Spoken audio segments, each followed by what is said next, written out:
Hello, welcome to Sound and Fury Book Reviews. As usual, I am Tina. Today I am doing a book review of Siege Perilous by Lester Del Rey. This is a 1966 classic sci-fi from Lancer Books. So before I get started, just an update on the May the 4th Read With You readathon I'm doing this month. So this is the second book in the readathon, and this gets me started on my journey towards becoming a Darth Lord of the Sith. This one gets me Sith Apprentice because I read an ability prompt which was Deadly Sight. Read a rough-looking book, worn out, the cover's missing. This book is definitely rough and old, and, the cover's almost falling off. So definitely fits that. So yeah, I'm one step closer. So so onwards to the review. A fun, at times silly, and entertaining sci-fi, Siege Perilous is an enjoyable and quick read. What is it about? PRISAC, permanent resident through a special act of Congress. A set initials, a title unique in history, a human being. The most homesick human being in history. Fred Hunter was the permanent resident of the space station, the Donut, because a hideous accident had rendered him physically incapable of returning to Earth. For 10 years he sweated out, while others came and went on tours of duty only a few months long. For 10 years he stayed sane, while space gnawed at the minds of others. Then came the invaders, the strange beings who seemed to be not men, not beasts, not machines. Fred Hunter knew he must face them alone, but what could one crippled man do against their might? Ooh, okay. Okay. Before we get to this review, first, an ad. Who wants a big pay job in the fastest growing profession in the world? This is amazing. I love this. LaSalle trains you at home in your spare hours, regardless of present occupation or previous experience. Accountant, auditor, or bookkeeper. Accountants make big money, and there are more jobs available today in accounting than there are trained people to fill them. The accountant is the control center of modern business. The financial functioning of every department depends on his information and skills. You can step up to this privileged position through LaSalle training. It goes on and on. My favorite, though, is the back. This. Enjoy prestige and high pay. Be an accountant. The career with future. Train at home, in spare time. Thousands of opportunities for both men and women. Oh my God, how dare they? I'm obsessed with this. I love it. That aside, Siege Perilous is okay. It's neither the most exciting of classic sci-fi, nor does it have the most fascinating concepts, but it's fun and it's light and it's easy to read. The characters are fine. Hunter is a typical kind of hero of the day, but one of the interesting things about him is that he has a physical disability that won't allow him to return to Earth. It doesn't make any sense, but it's there. Another guy, Callaghan, is pretty flat, though he does have some fun lines. The woman, the only woman in the novel, Sandy, is also extremely flat, but she is a woman in STEM, which was surprising as well. I do believe her only purpose in the novel is as a love interest, as a motivation for Hunter, but at least she's a woman in space, and there was nothing particularly egregious about her or how she's treated. I honestly have nothing else to say about Hunter and Callaghan. They literally are quite typical dudes for the era. The plot is amusing.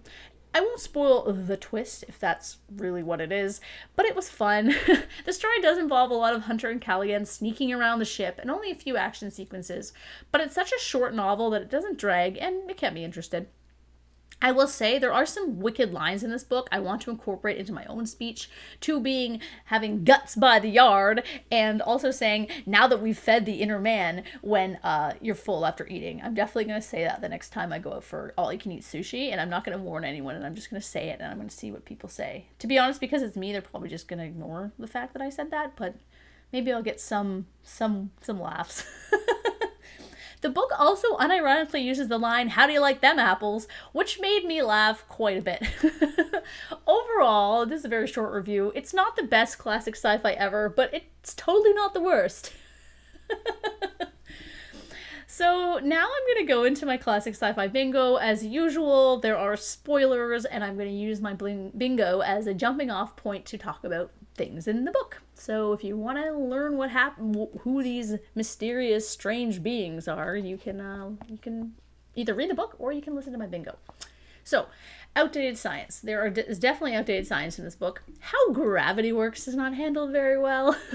Along with movements in the book, like through vacuum, the stabilizing system of the space station is based on water tanks, which makes sense for a ballast on sea, but I don't believe this would make sense in space. Correct me if I'm wrong. I am not a physicist. I'm also not any kind of scientist, but I was just like, I don't think that makes sense. If it does make sense, then that's kind of awesome, but I don't think so. Another bit of outdated science is that they use a telephone repairman's handset, which I have no idea what that would be. I don't know what that is. Someone who's older than me, tell me. They also say this on page 6. For a man of his age, it was a firmly contoured, youthful face, but that was a result of the phenomenon of space. It dealt kindly with living flesh. Out in the reaches, human bodies healed quickly when injured and maintained the glow of youth. No. Okay, a spaceship blows up? Nope. Predicting social changes? Yes, he predicts this particular thing. There is a thing in the future, according to this man, called the Eurasian Combine, and it's basically so the communist bloc had run into trouble when newly communist China challenged Russia's leadership, apparently anxious for war with the West and contemptuous of the West's atomic power. Russia, however, had come into a position to enjoy the fruits of a long and bitter struggle and was loath to risk their atomic destruction. When the United States challenged China in the Far East, a holocaust seemed inevitable, but it was not to come about. A quick and risky use of atomic weapons did not flare worldwide, no doubt because of China's inability to retaliate successfully. There were conferences, hasty face-saving compromises, and when it was all over, a most curious new balance of power has been established. The Central European nations, excluding the Netherlands and Britain, took Russia's place in the communist bloc. Russia retained the communist name but changed her economy radically and openly allied herself with the United States. Thus the Eurasian Combine, with both giants now competing for the allegiance of Africa.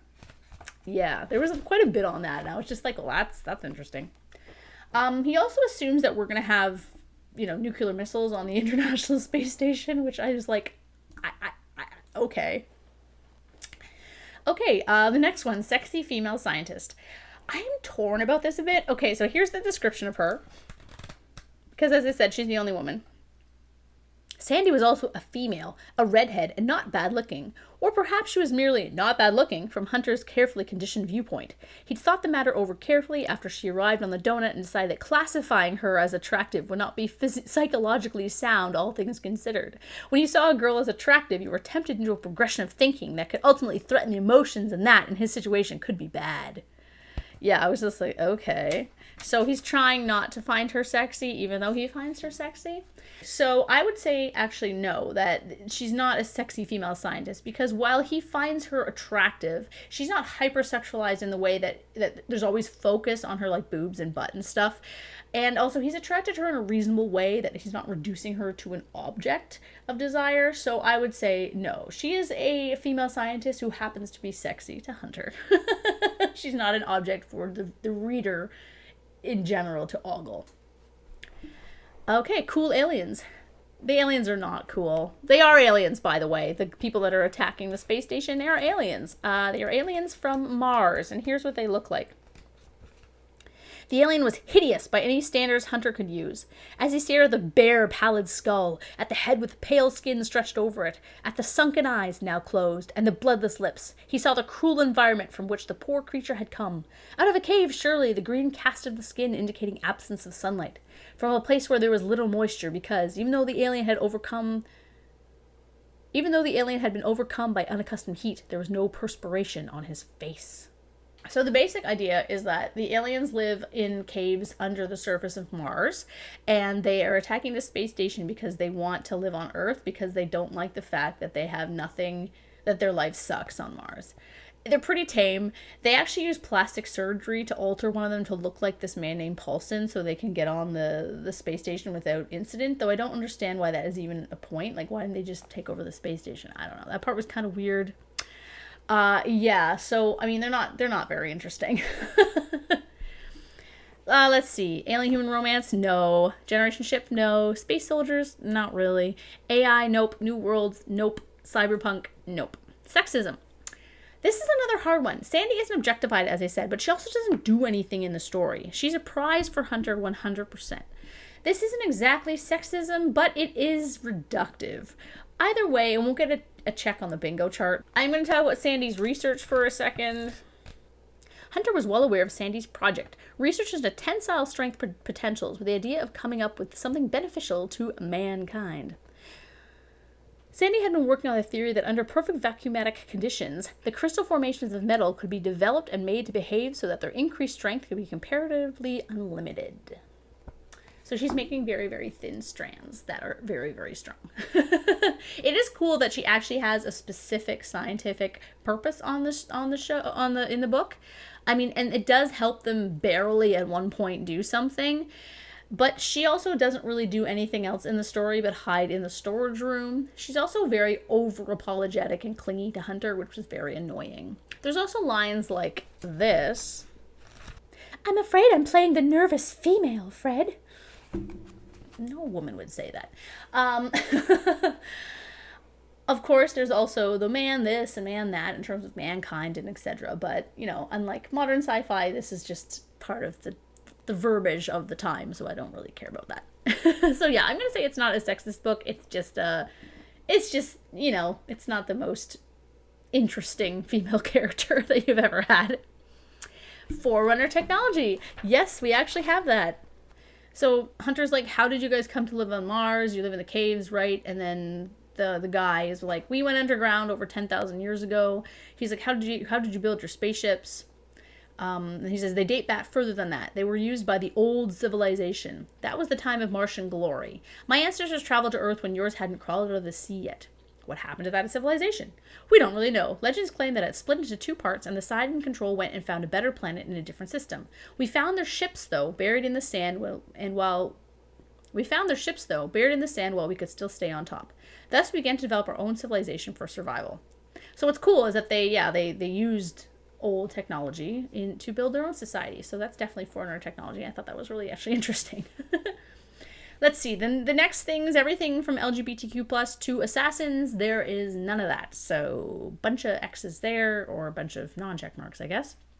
Galactic war, yes, and that Mars is trying to invade Earth. That is technically galactic war. Tech similar to today. The only similar thing is the fact that they actually have the International Space Station. They don't call it the International Space Station, they call it the Donut, but it is a space station that orbits Earth. So there we go. The Bechtel test, no. We don't even get my quick pick bonus. So yeah, it doesn't get a bingo. I am kind of making fun of it here, but I mean, it is an interesting book. I liked it. I thought it was fun. I think the cover is really cool. The guy's like spacesuit is really neat. Oh my god, I'm not very good at this. The spacesuit's pretty cool. Yeah, so, yeah, not bad. Not bad. Thanks for watching.